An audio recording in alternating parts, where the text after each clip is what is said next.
What's up, No Rev? What's going on, CJC? Welcome back to another episode of the Microphone Joes. This week is Super Bowl 52. Super Bowl. Looking forward to it. Yeah, we're going to do a special episode, a little off from what we normally do. We normally do video games, movies, comics, blah, blah, blah. But we're going to do a little bit more sports related. And we are going to have a special guest with us later today. Yes, actually, I'm hoping that you guys like this guy. He's pretty crazy sometimes. He's interesting, that's to say the least. But before we get into any of that, we are going to start with the news.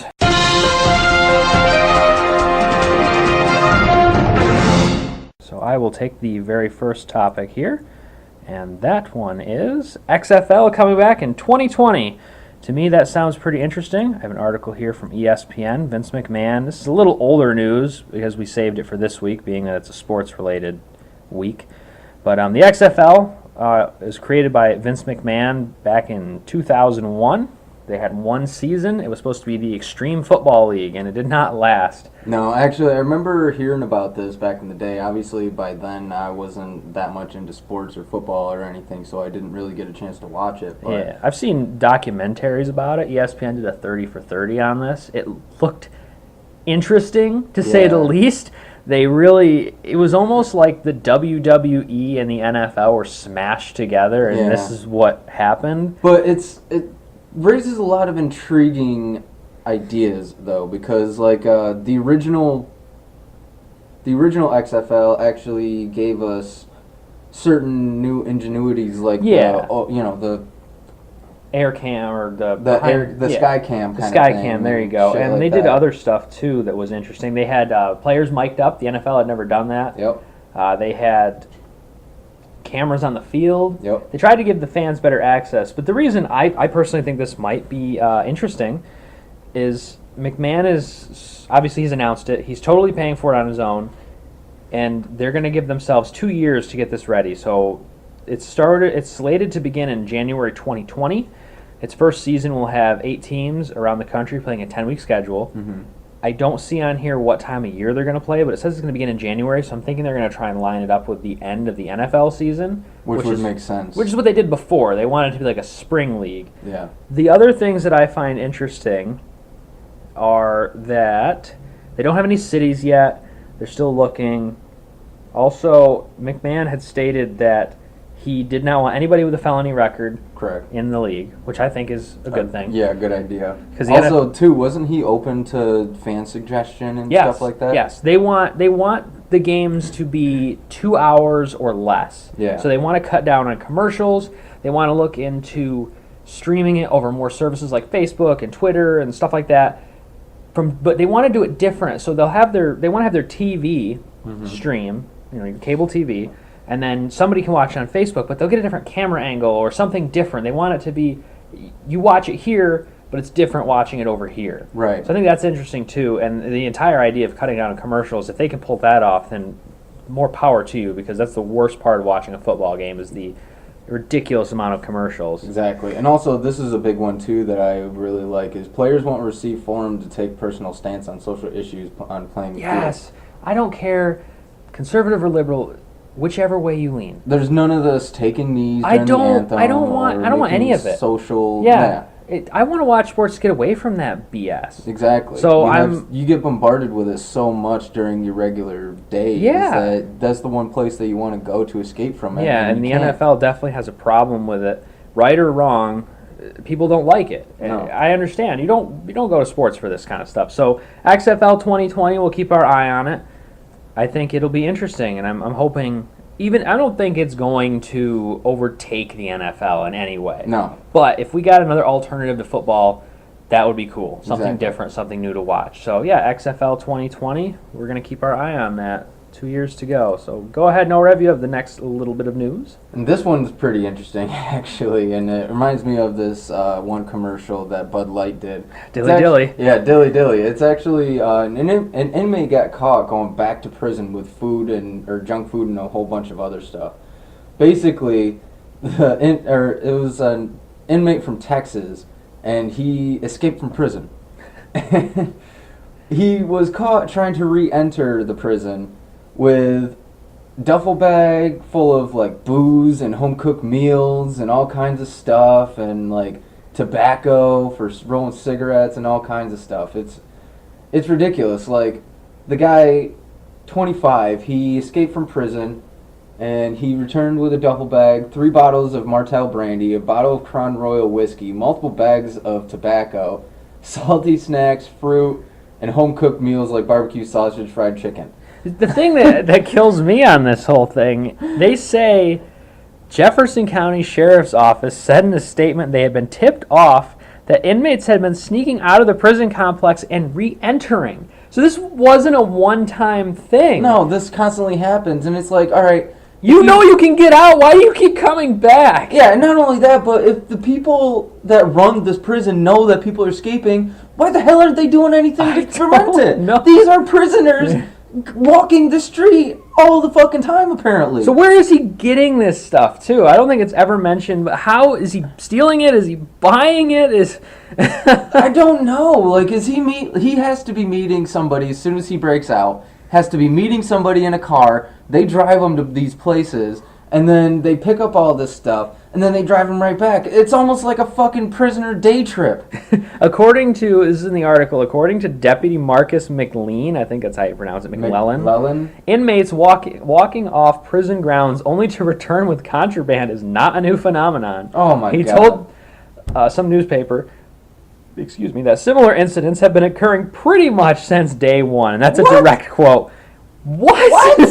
Why? Incredible. How? If you can get out, why are you coming back? Not only that, but this is our prison system at its finest. We pay all of these tax dollars for this. That's incredible. Oh, no, that's not incredible. This is a scary as hell thought. Yeah. Scary thought.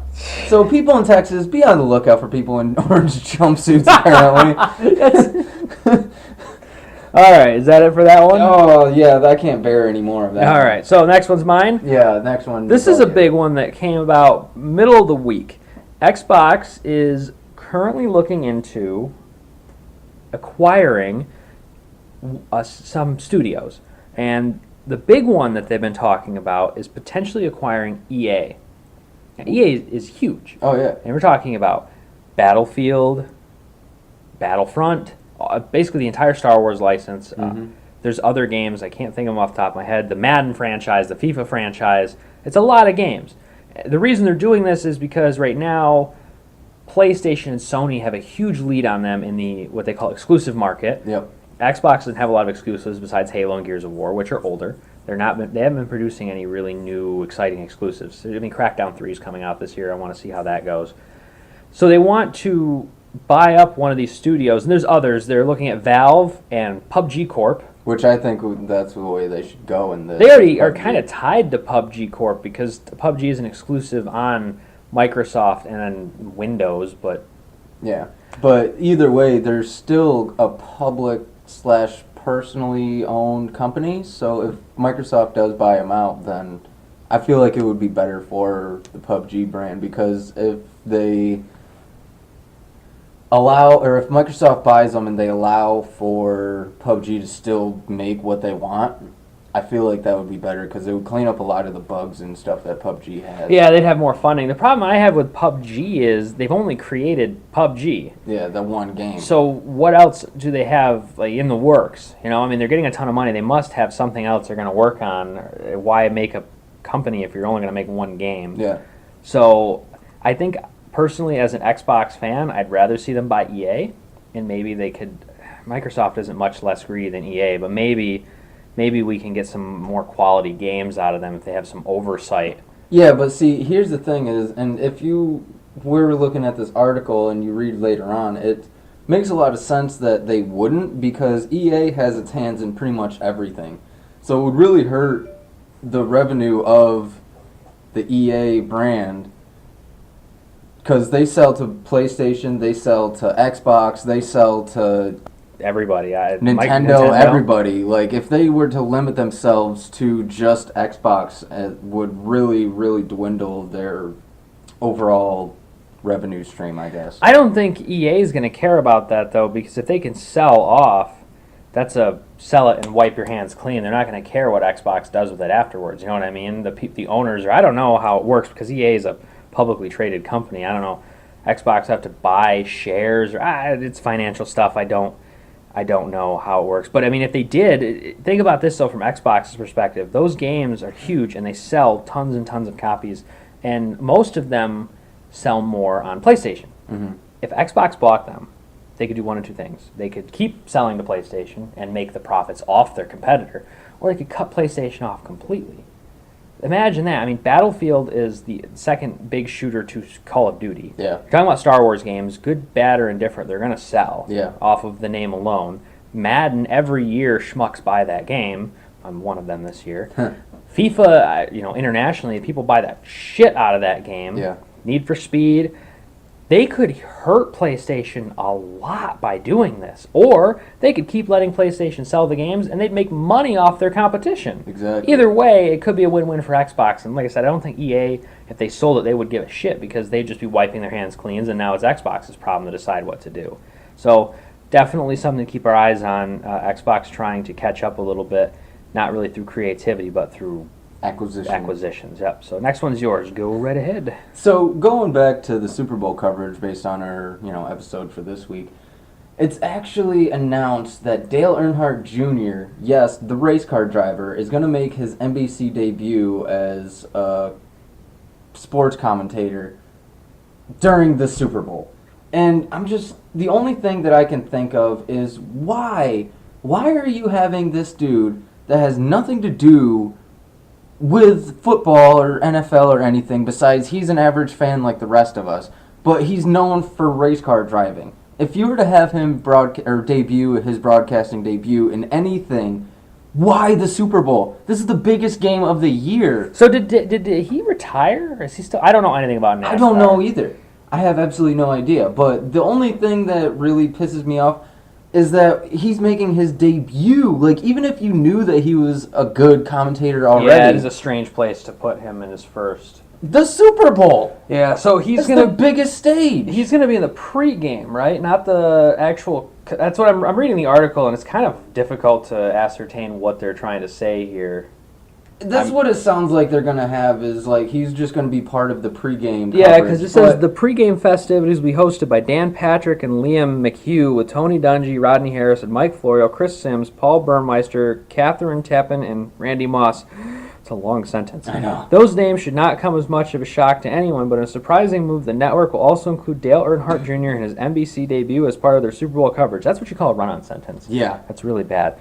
So I guess, he's going to be in the pregame. It's just really oddly written. Yeah, what does he know about football?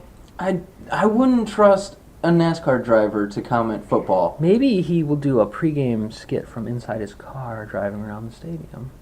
That would be interesting. While he's dodging, ice? I mean, it's in Minnesota. Yeah. Vikings fans? Sad Vikings fans? That just throwing stuff on the track while it's all icy. He's basically dodging a minefield. I don't really have anything else to say about that one. Yeah, Are no, you good? All right. Yeah. It's just weird. We're going to move on to the next one. YouTuber saved by a firefighter after cementing his own head in a microwave. What? What? We're going to put the picture on the video here because this is quite interesting. Oh my goodness! What is that? Why would? So he actually cemented his face into a microwave. So it says firefighters spent an hour working to release a YouTube prankster who cemented his head inside a microwave. Oh my They god! said they mixed 7 bags of polyfill before they poured it around his head, which was protected by a plastic bag. Oh my god! So this dude is just asking to die. The intention was to use the microwave as a mold. Oh my god. What? What is wrong with people? By the time the emergency services were called at 1:49 on Wednesday to the garage house in Ford House, Wolver. These are some... Okay, I'm not even going to try and name these places. The group had already been trying to free him for 90 minutes. How did he not suffocate and die? I don't know. I was panicking and was telling my friends that I was about to die, Swillinger says of the incident in the video. Well, of course. Because you cemented your fucking face and head, and not only inside of a plastic bag, but you cemented it inside of a microwave inside of a plastic bag. What else would you expect? How did he not die? I don't know. But he probably should have. He probably should have. This is exactly the kind of bullshit content that basically anybody can put on YouTube. That is exactly the thing that's wrong with our society nowadays and our generation. It's all like the same thing goes for the fucking Tide Pod Tide Pod shit. That only became public because people are putting that on YouTube. Why is it a dare? Why is it a what? Why is it a dare? Or dare? That's how flustered this thing has gotten me because it's just stupidity. It does make you very upset, doesn't it? Yes. All right, let's move on before you get raging. The next one. The next one is yours. So this one honestly is not much better though. No. Okay, so firefighters spend 3 hours removing a weight from a gym goer's sensitive parts. Now, for those of you with weak constitutions, a sensitive part is a male's giblets or golden nuggets or mommy daddy button. The mommy daddy button or private parts. Anyways, his dick. Yeah. So firefighters really had to spend 3 hours removing a barbell weight, just a normal black barbell weight that weighed 5.5. Okay, let me just read you this article because this is the most ridiculous thing. A man working out in a German gym got a very sensitive part of his body stuck inside of a 5.5-pound weight plate on Friday. Firefighters spent 3 hours using a grinder and a vibrating saw to free what was widely reported as having been a man's penis from the center of the disc. So he stuck his dick in the penis? What was he trying to accomplish? Was he working out his junk or was he trying to fuck it? Here's how I look at this. Obviously... And it's Germany. Why does that not surprise me? He stuck it in there. He got it in. Why was it so hard to get out? I mean, just let it go flaccid and it should just fall right out, shouldn't it? Maybe once it got all the way in, he couldn't get it back flaccid or something. But I don't know. I don't understand this at all. Why would you do that to begin with? Why would you do it at the gym? What were you doing? Yeah. Did you just happen to sneak a barbell weight into the shower and it's like, ooh, this is a good idea? I hope you had a lot of lube. All right, last one. Please, let's change the subject because I have no hope in society anymore. All right, so Battlefront 2, unsurprisingly enough, has underperformed. According to the Wall Street Journal, which has been confirmed by EA, Battlefront 2 shipped 9 million copies during its launch quarter. This is down from the 13 million copies that were shipped with Battlefront 2015. Blake Jorgensen, EA's CFO, or the devil himself, said during an earnings call that Battlefront 2 underperformed. EA had modeled 10 million shipments for Battlefront 2 during the first quarter. Jorgensen also told Wall Street Journal that Battlefront 2 will reintroduce microtransactions in the next few months. EA removed microtransactions from Battlefront 2 because of Disney making them and the public outcry. They said that Jorgensen said, whatever the case, EA believes microtransactions is a means to enhance the experience of our games. How? I don't know. This is Jorgensen, who is the devil incarnate. So that's good. That's really about it. They're going to bring back the microtransactions. We had hoped that they would leave them out of it for good, but EA can't not EA.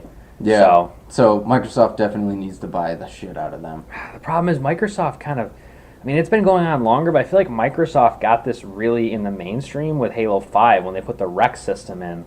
So I worry Microsoft might not be as ridiculous as EA, but they might not. At least tone it down. Yeah. Because we don't need microtransactions shoved in our face. Yeah, because at least with the rec system, it was one game mode that they were involved in, and it wasn't the entire progression system of the rest of the game. So I think that about does it for the news. And with that, we are going to introduce our special guest for this Super Bowl special episode.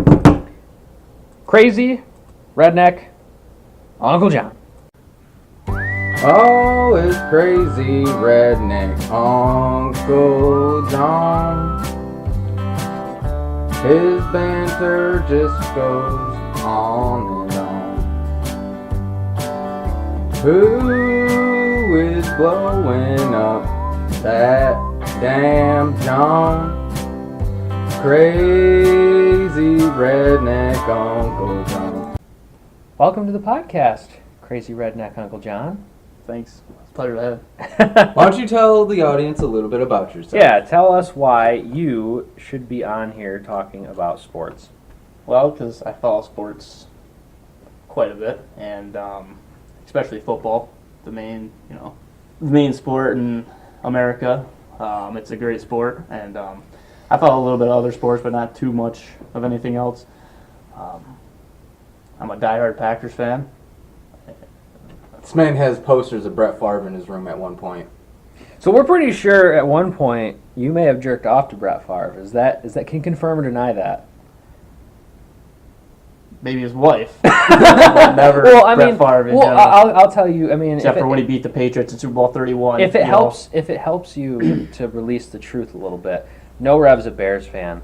And No Rev admitted to me... I would totally touch tips with Brian Urlacher. There you go. So, I mean, he would touch dicks with Brian Urlacher. Did you ever jerk off to Brett Trust me, you can't get any worse than touching tips. But that is also a Bears fan talking, and they, a lot of them do like gay pride and do love Brian Urlacher. I mean, that bald head is a lot like a dick, so I can see where they're, Latin, a great middle linebacker. Don't get me wrong, he's probably one of the best middle linebackers ever played the game. He's going to go into the Hall of Fame this year. That looks like a dick. But that thing... It's a hairy dick now. I mean... He's got hair now. All right. So anyways, get away from the weird We'll stop conversation. bragging on each other a little bit. Super Bowl 52, the reason we have you here, we want to see how this episode goes, and if this goes well, we're hopefully going to do a weekly episode about sports next year. So, Sounds good. All right, so Super Bowl 52, Philadelphia Eagles against the New England Patriots being played in Minnesota at the Viking Stadium. They're all very sour that their team didn't make it. Bunch of whiners they are. Little bitches. Well, first of all, they can, Aaron Rodgers and the crew should be there. But their boy Anthony Barr had to take him out for the season because, they seen it was in their home, stadium. So they said, well, if we take him out, we might have a shot this year. And, Philadelphia had to come into your own house, and they're going to end up taking on the Patriots, somewhere you wish you were, but... You'd get your ass kicked against Tom Brady. The players can't get dinner reservations in Minneapolis. The restaurants aren't letting them eat. Like they're not giving them reservations. It's great. For which team? The Eagles. For the Eagles. But and the weird thing is, I don't know how much all you guys know, but Tom Brady is actually half in his family's in Minnesota. And yeah, I didn't know that pretty until cool fact. This year. So he was actually. Everybody gives him the pretty boy kind of mentality, but he grew up on a farm when he was getting, So he's not as pretty boy as everybody thinks, and he is pretty Big Blue Nation, so let's go Big Blue for the Super Bowl, and let's get your number 6 ring. All right, so the Patriots are playing for their 6th Super Bowl championship since Brady and Belichick started their regime, I guess you'll call it. The Eagles are in their 3rd Super Bowl, trying to get their first win. They've lost to the Patriots in 2004, and they lost to the Raiders, I believe, is it the Raiders? I think it was. I think it was the Raiders back in the 80s when Ron Jaworski was the quarterback. Wow, going way back. They called him the Blonde Bomber, didn't they? Yeah, the Blonde Bomber. So we go from the Blonde Bomber to Don McNabb to now they're quarterbacked by Big Dick Nick. So Philly just has the most unfortunate nickname for quarterbacks. Let's start with quarterbacks. Obviously, I don't think we have to say much about Tom Brady. The Eagles unfortunately don't have Carson Wentz, who probably would have been the MVP if not getting hurt. I don't think there's any argument Be honest, there. if Carson Wentz was in this, I'd give Philly a little bit more of a chance. I'm a Patriots fan, and I agree. I think if Carson Wentz was playing this game, it would be a lot different. Well, the thing is Nick Foles, honestly, if you look at his stats as a starter, although when he went to other teams, he wasn't so successful, but his one season was a great season. Honestly, it was a looked upon because he had 8 interceptions and he threw for 30 touchdowns, and that's a huge year. And he was the only quarterback in NFL history to throw for 7 touchdowns in one half. Yeah, but that was also with Chip Kelly, Chip too. Kelly's who had had offense. But in his behalf, Chip Kelly's offense is where now in the NFL? Nowhere.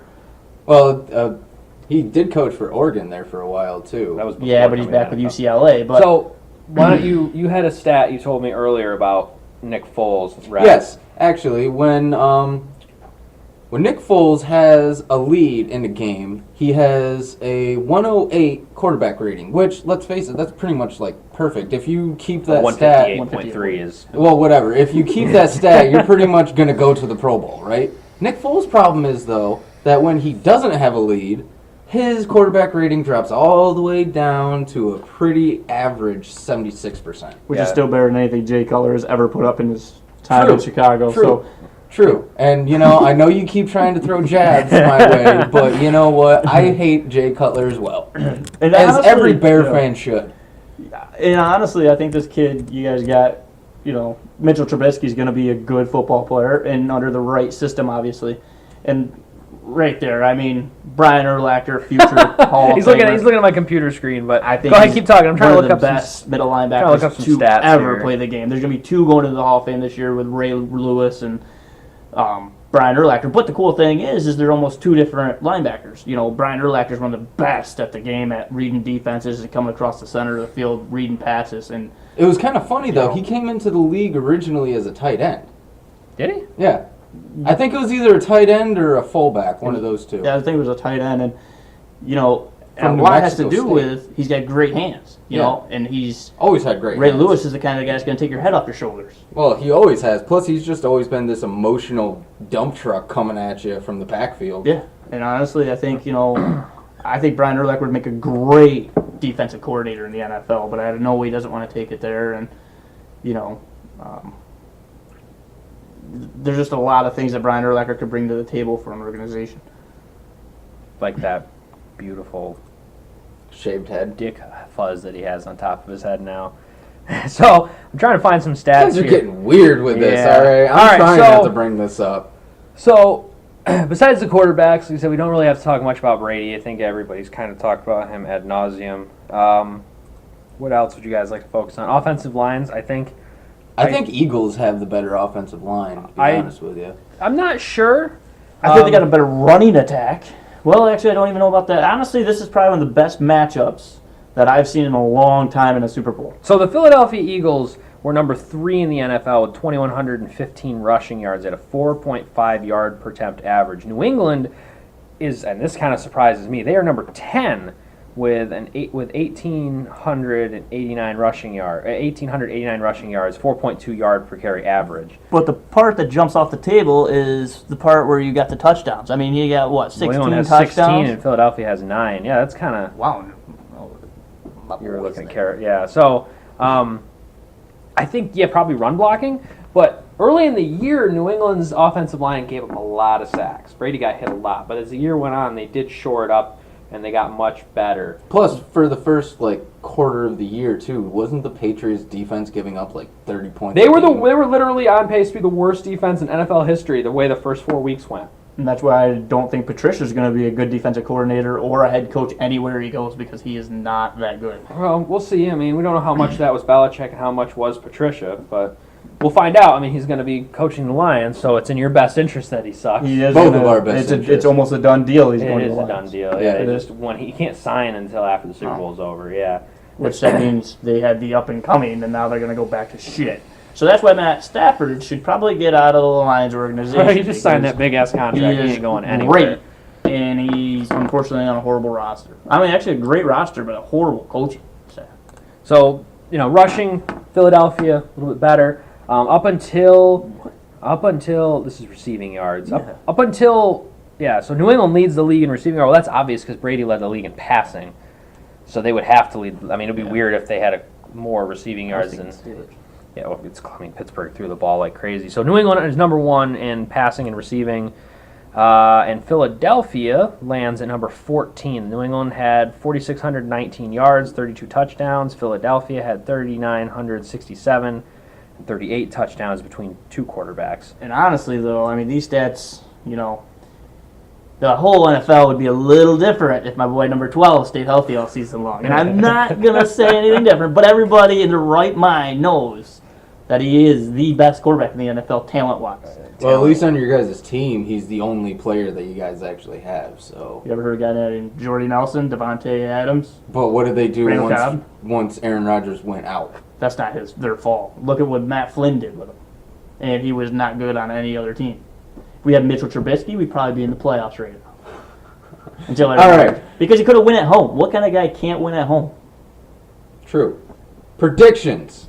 Predictions? We're jumping all the way to predictions, are we? We're not going to break down any more positions? We get on I that? thought that was what we were doing already. All We right. did a rough breakdown of both teams. We broke down offensive lines and quarterbacks. But yeah, we can jump to But predictions. honestly, though, if you're talking about rough breakdowns of both teams, you're also looking at the Eagles' defense against the Patriots' defense. I think And I believe. that so here's what I told No Rev earlier today. I think the first half is going to be tight, and I think we're going to go into halftime either tied or Eagles up 3 to 7 points. Belichick and McDaniels get in the locker room. They'll adjust. They'll come out opening of the third quarter. They'll get ahead, and that's when it will turn, and New England will hold the lead from the middle of the third quarter all the way to the end. Wow. I was actually predicting the Patriots to almost lead the whole No, game. I think it'll be just like Jacksonville or one of those games, like the Jacksonville game. The first half, the Philadelphia will come out. They'll be energized. They will take New England by surprise a little bit, but then what will happen is we'll hit that halftime, that extended halftime, which the younger team, less experienced, they're not going to be as ready for that. We've heard it 100 times that halftime throws off players' rhythm. Mm-hmm. And Belichick and Brady, regardless of how you feel about Belichick specifically, nobody in the NFL makes adjustments better than him. No, So Can't argue with I that. think first half, Eagles either are right there or they are winning the first half, and then it's going to be a second half game. Look, the last New England, other than the Tennessee game, New England's last several playoff games Yeah. have been that way. that's true. Yeah, that's very true. So if they're a younger team, they're crazy excited, they're energized. That's just how I see it going. So obviously, if I'm going to predict something, I think Brady Belichick never win a Super Bowl by more than last year was 6, and that was the most, and it was because they won in overtime. I think they do cover the spread, and they have in the way looking at it that way that their biggest Super Bowl win. I'm going to say they win 32-24. Wow, predicting some high points there. I think in the second half they. Bold predictions. Yeah, CJ, that's an unbelievable prediction. Honestly, I was expecting more of a low-scoring game with, 18 to, probably about 18 to, like 24 points or something like that. I expected the Patriots to come out on top, but I believe it's going to be more of a defensive struggle. I mean, Nick Foles, he's had good numbers, but he hasn't shown that he could be that. Well, see, I see going into halftime. I think it'll be like a 10-10 tie or a 17-10 Eagles lead. Wow, so you think it's just going to be a blowout? And then I think in the second, points. I think New England will probably win the toss. They'll defer to the second half. They'll come out in that second half, and they'll just start cutting through Phillies. And then once New England gets the lead and starts putting that pressure, I think Nick Foles folds. That was kind of a pun, I guess. Yeah. But Dun-dun-dun. also, if I can throw it real quick, there's a neat little stat.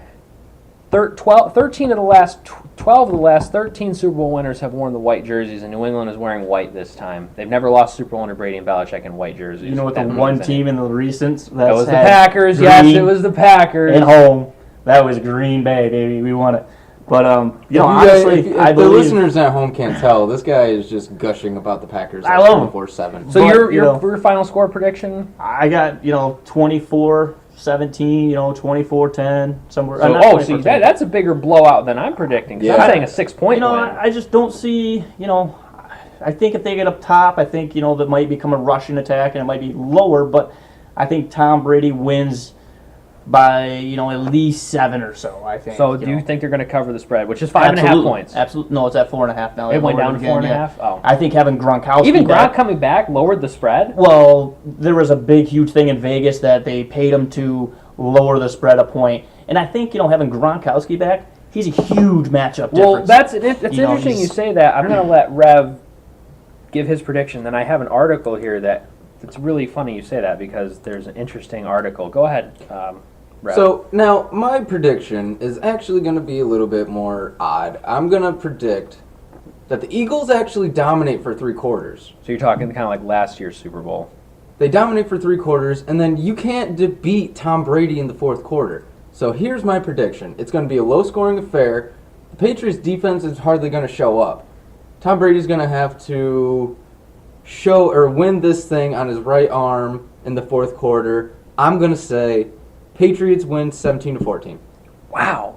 That's a real struggle. That's I really like that. low, yeah. I really want to see a blowout game, to be honest. I wanna see some action. So I'm a Patriots fan, and I was telling you earlier, I just want a nice, easy Super Bowl because I've had too many of these 3.5 hour heart attacks. I don't know if my heart can take another one. I know everybody out there's going, oh, I won all these Super Bowls. That's your big complaint. Yeah, it's stressful, motherfuckers. It's stressful, okay? Well, we can only imagine. I mean, playoff games, let alone Super Bowl. Bowls. You get in a Super Bowl, and honestly, and I'm not bringing it up the Packers again, but the one Super Bowl that I did watch for the Packers, the first half was unbelievable. We were blowing them out. Then the second half, Rodgers, our offense couldn't move the ball. The defense was struggling, and honestly, it's a heart attack. I mean, Bears fans can't talk much because they haven't been there in over 45 years. No, they did. Back in '85, they lost to the Saints. Colts. In the NFC Championship game. No, they lost got the Colts shorted in the too, Super but they Bowl. also did that too. Yeah, well, they played fucking Sexy Rexy, so what do you Fuck expect? sexy Rex. All right, so here was the interesting article. This is 538, which is like the analytical side of ESPN. So Philadelphia has one of the best defenses, actually number 4 in the league against wide receivers. So their average rating when passing to a wide receiver is 71.2%. When teams pass to the tight ends and running backs, though, that jumps to 100.5 quarterback rating. Now, what can you tell me about New England's offense? Oh, they like to throw it to the backs and receivers. And tight ends. And tight ends. And Cody's, Especially Gronk. And CJ's there. His philosophy of the final score, I think that might be it. If that's the stat there, right on your tally sheet that you put down, I think Philadelphia's going to struggle big time then because Gronk's the best tight end in the league, and you can't between beat James White, Rex Burkhead. Yeah, Rex Burkhead James and White, Deion Lewis. Deion Lewis. What do you do? And honestly, I think Deion Coach. Lewis is very receivers, very overrated. I mean underrated. Deion, so against wide receivers, they're really, really good. They shut receivers down. Oh yeah, Malcolm James. Here's what I expect. I think in the first half, they're going to try and go with their vanilla offense, a lot of underneath stuff, the Amendola, blah, blah, blah. And they're going to realize by the second half it's not working. Get it? The vanilla offense. Get it? It's like vanilla ice. yeah, They got okay. all those vanilla guys out there, no chocolate.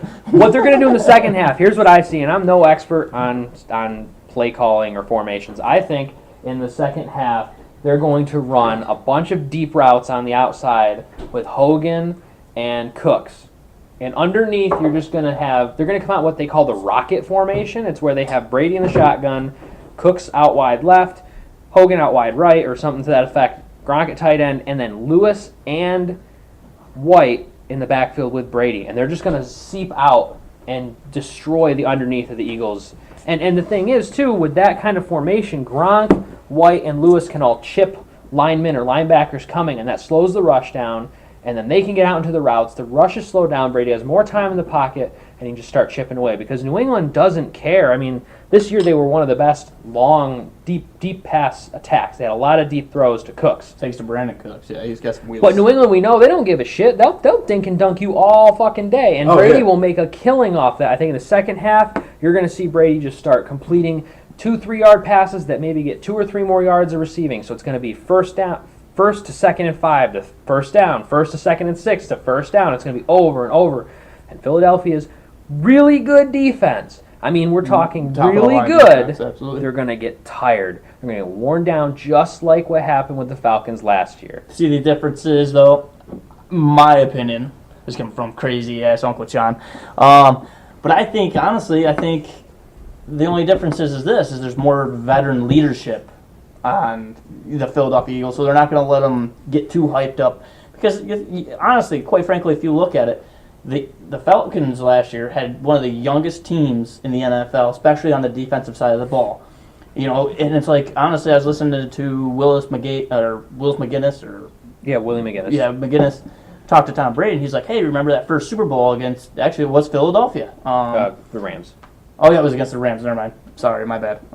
When he came out, and he's like, yeah. And then McGinnis was like, hey, it's a Super Bowl. You got to calm down and keep your composure, or you're just going to get overexcited and blow your load. And it's like, that having Tom Brady's leadership is what is awesome for the New England Patriots.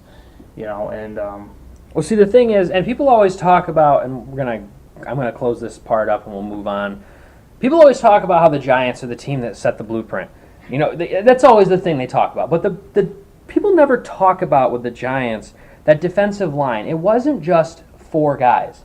The Giants could literally sub out their starting defensive line, put in a backup defensive line, all 4 of them, and that defensive line could have started on 90% of the teams in the league. Oh, yeah. So easily. they didn't get tired because they were constantly swapping out basically starters. Yeah, and that's a lot like Philadelphia's defense this year. Yeah.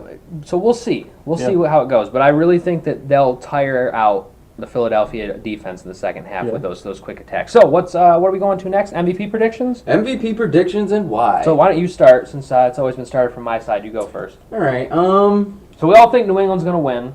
You have a low scoring. I'm also sort of, I think Philly's got a great chance of beating them, but I'd like to see Patriots winning. Brady gets 6th. But go ahead, Rev, what's your... My prediction is actually MVP. Because, all right, the very vanilla answer is obviously going to be Tom Brady gets the MVP. Whoop-de-fucking-do. I'm going to throw a curveball and say that the kicker gets an MVP. Steven Gostkowski? Yes. That'd be interesting. Game-winning Are you... field goal. Well, that would no, it Are wouldn't you happen. talking about MVP of Super Bowl? Or It wouldn't MVP? happen because in your prediction you're saying Either that or a defensive player. So we're not talking about league MVP. We're talking about defense. Super Bowl MVP. Oh, yeah. okay. Either that or a defensive player. I'm going to go cornerback. If I'm going to go quarterback, probably going to say Malcolm Butler. Okay, that's interesting. What do you got for us? I don't, be honest with you, there's part of me that sort of believes Philly has a chance.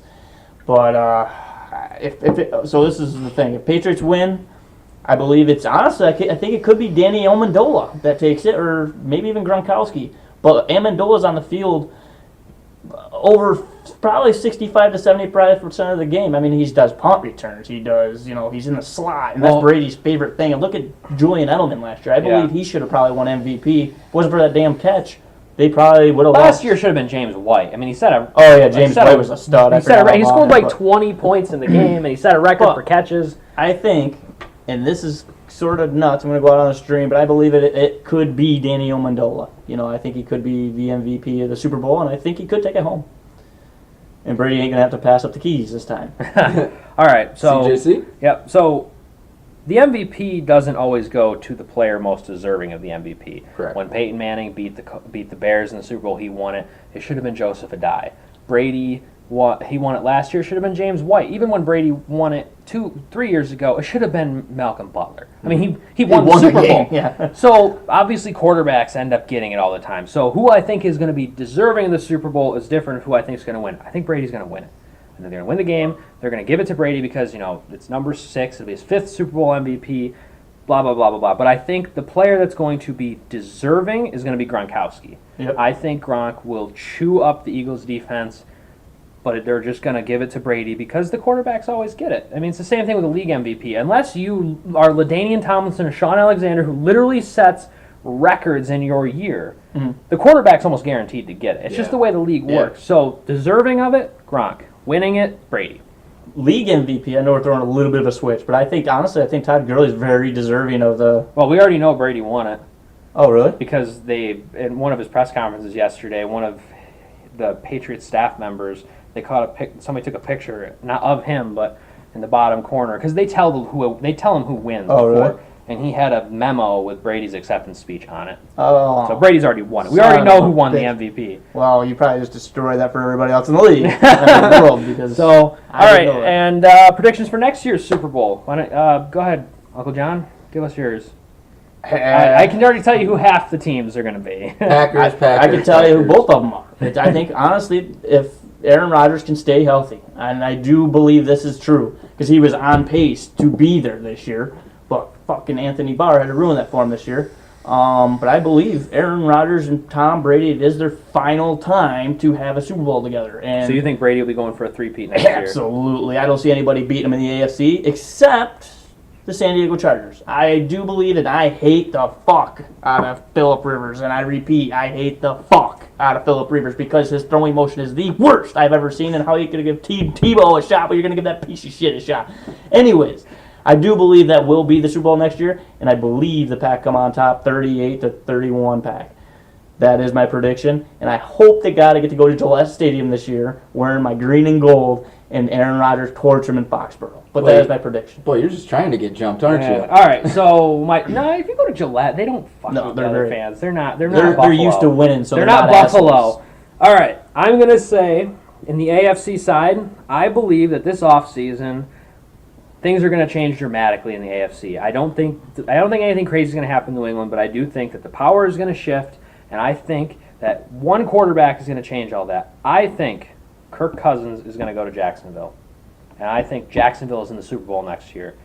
And I think it's very difficult for me because the NFC is right now. The NFC is more powerful. There's better teams in the NFC. The best team, in my opinion, is in the AFC this year. I think New England's been the best team all year, other than that opening week when they got overhyped on their own emotion and they got torched. But in the NFC, I think it's really tough. And I guess I don't think Philadelphia's going to be there next year at all. I don't either. The NFC East, every year the top team changes. So you just watch. And I don't want to say this because he's sitting here next to me, but I think it'll be Jacksonville and the Packers. Because I do think that if Rodgers had played, they probably would be here. However, I think Jacksonville wins it. And I think they win it 13-10. In the Super Bowl next year, huh? Yes. And honestly, I honestly sort of agree that Kirk Cousins could be there next year, but the only thing I think would stop him is the fact, unfortunately it's going to take Kirk a year to get established into the game. And like I said, honestly, even CJ will even tell you, early on when I seen this happen and I seen Kirk Cousins honestly going to Jacksonville, I said, you know what, they're going to make some you're the one that said that. And Kirk Cousins is going to end up in Jacksonville. And they did. It's funny because you did predict that. Because I was saying I thought Eli would go there, and you said, no, I think Kirk Cousins. And I'm like, holy shit, that's a way better idea for them. He's younger. Yeah, because honestly, he fits the mold. I mean, they're starting young, and the whole defense, honestly, is scary. They are the Legion of Boom 2.0. Yeah. If anything, I think they're better. They got better all-around safeties because, honestly, everybody's looking at they got 8 heads. But Richard Sherman was really the only shutdown corner, so they had to go to Cam Chancellor's side. And honestly, Cam Chancellor, I think Jalen Ramsey's just as good, if not better, because he's faster, he's more physical. And I think, on the other better side, linebackers you got than AJ Seattle Bouye, had. and you got Paul, the man Poslesny, that's possessed. Well, not just that, but what Miles Jack. And then you got Calais Campbell on the other. Their defense is stacked. And then the offensive line, and Kirk Cousins is young. If you bring Eli Manning in, everybody sees what he can do with a star receiver in a shitty organization. And he beat, I know, everybody brings it up, but he beat Tom Brady and the Patriots twice. Well, but that defense is what won that game. I think Kirk Cousins will be fine because all he has to do is be better than Blake Bortles. And not even that. True. His weapons, so this is another thing I got is Kirk Cousins, when he's in Redskins, he had who to throw the ball to? We had Deshaun Jackson for a little bit. But, then they get rid of all his weapons. They had Pierre Garçon, which is a good receiver, and then they get rid of them all. They try to get Terrell Pryor. He gets hurt. And then they're like, well, he sucks, but let's bring in Alex Smith. The problem is this. Alex Smith has proved that even with Tyreek Hill, with Wilson, with Travis Kelce, he can't win the big game. Yeah. And, they give him $72 million guaranteed. But you have a better guy with Kirk Cousins, but you don't want to set anything around him. Yeah. And Kirk Cousins, honestly, if he went to KC... Washington's never going to get better with Dan Snyder in charge. No, because he's an idiot. But if, honestly... Kurt's got the arm, and if you look at the receivers that he has in the tight end, he's got Mercedes Lewis, he's got Leonard Fournette, Yeldon, he's got Alan Hearns, he's got just loaded at receiver too. I mean, he's got a real fast duo, and he's got a cannon to do it. All right, well, I'm gonna move on and let No Rev give his prediction for next year's Super Bowl.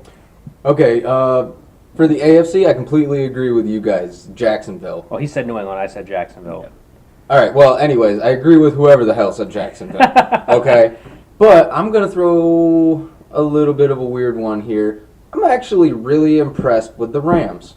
Oh, you're right. I forgot about the Rams. Yeah. I mean, granted, it was their first year actually having That's another success. Team. They had a great season. They have great defense. Their offense was hitting strides and young, and with the development of Jared Goff, that is Jared Goff, yes. right? I'm not just sounding like an idiot. No, you're good. Okay. You're good.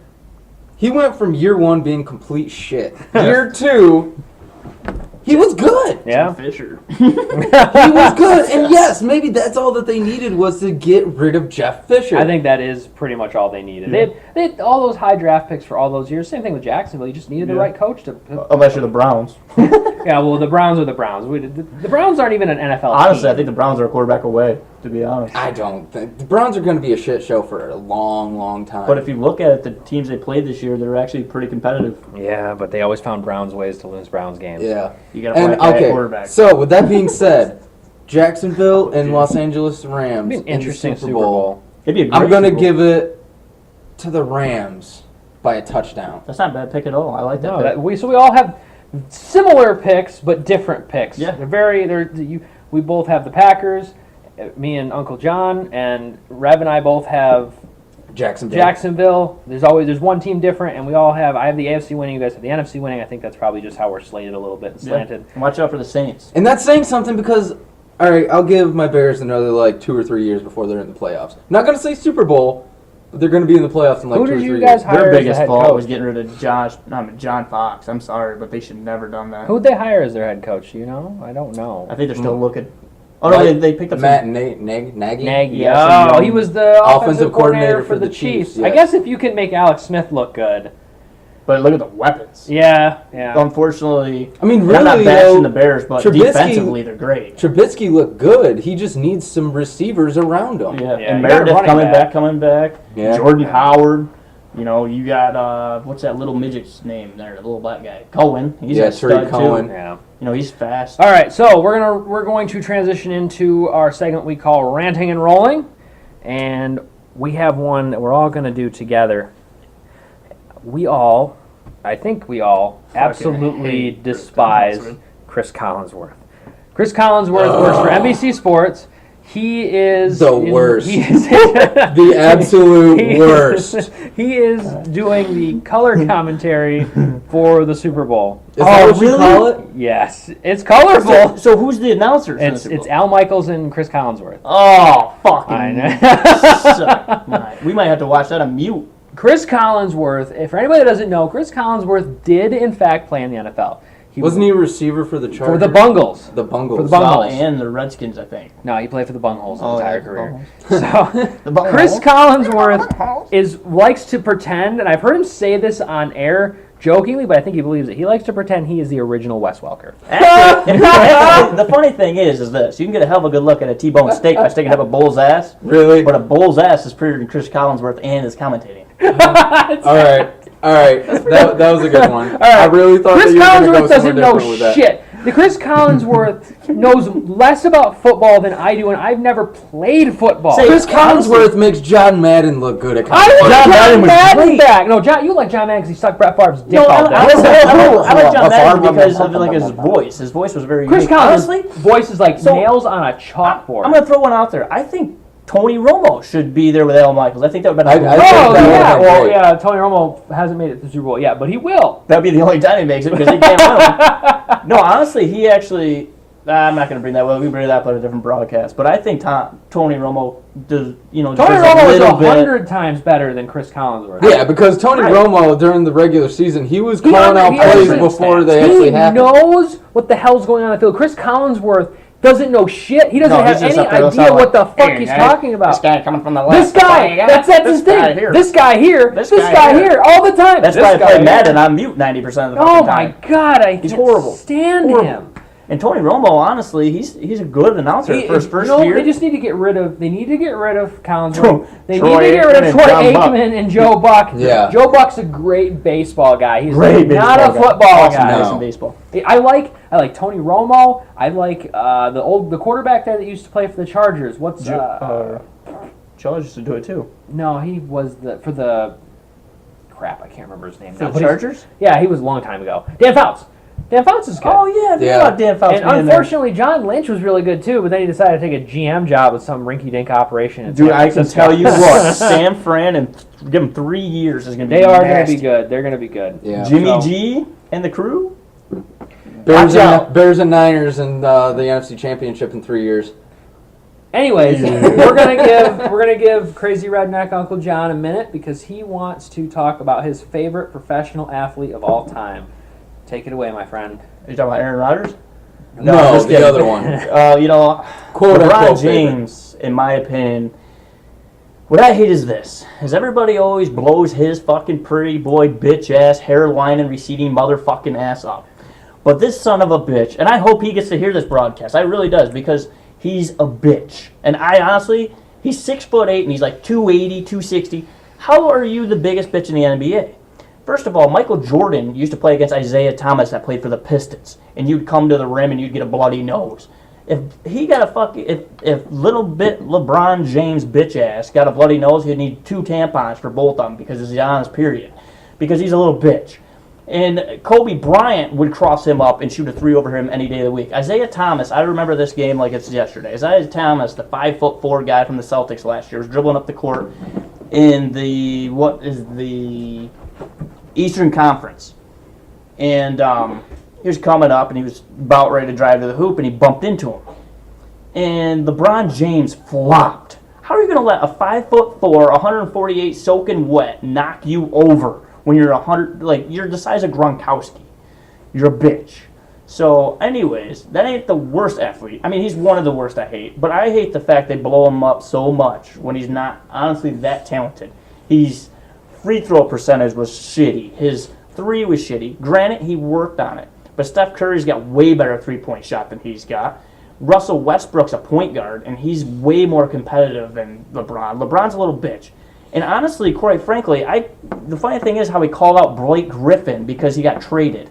Well, LeBron, you left your home state, home city, to go to Miami because you couldn't win a ring in Cleveland. And then you had to go back to Cleveland because the staff got so stacked you had to cry and bring in Kyrie, and now you don't like him, but look what he's doing in Boston. And he's going to beat you in the NBA Conference Championship this year, and I got the Warriors beating the Celtics in the NBA Finals because LeBron's in his little bitch-ass attitude. He sucks. And I mean, he don't suck because his stats are there and whatever.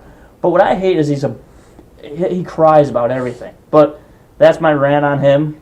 You good? Feel better? You know, I do feel a little bit better. Let the internet soak that in. And the other thing is I'm only going to throw this in for a quick second. I hate the fact they're talking about Aaron Rodgers getting traded. He's not going anywhere. He already said that he wants to end his career in Green Bay, and that's final. And all we're going to do is rebuild a defense around him, and that's where I'm standing. Get your collarbone healthy, Rodgers. We need you. I thought you were donating your collarbone. I would donate my collarbone to Aaron Rodgers. Crazy Redneck Uncle John would probably donate his left testicle to Aaron Rodgers if he needed it. Damn right. I better get the kid out of that testicle. Wow! All right. Well, on that note, that's our Super Bowl 52 episode. Yeah. We did it. We did it. Yay! Make sure to leave a comment on how terribly wrong we were after the Super Bowl, if we are wrong, or maybe even come back next year and tell us how shitty we were when the Browns defeat the Cardinals in the Super Bowl. Oh, wow. So, with that being said, I'm CJC. I'm No Rev. And I'm Uncle John. And this has been another episode of the Microphone Joes. Please like, subscribe, follow us on Facebook, Twitter, Instagram, YouTube. You can find our podcast on iTunes, Google Play, Spreaker, iHeartRadio, and anywhere podcasts are at. And discount double check. Got him. Our podcasts go live every Sunday. We have the Microphone Joe Shit Show, which is where we watch a terrible movie. This week for sports, we're going to be watching Rocky V, which we've been told is bad. So far, we're not sure. Then also on Wednesdays is our surprise video day. The Microphone Joe Mystery Show. And we also upload a special video on Friday where we just put on the ranting and rolling. So in case you didn't want to listen to everything else, you can just listen to us sound like idiots. So, once again, it's the Microphone Joes, and stay average, folks. And we're out.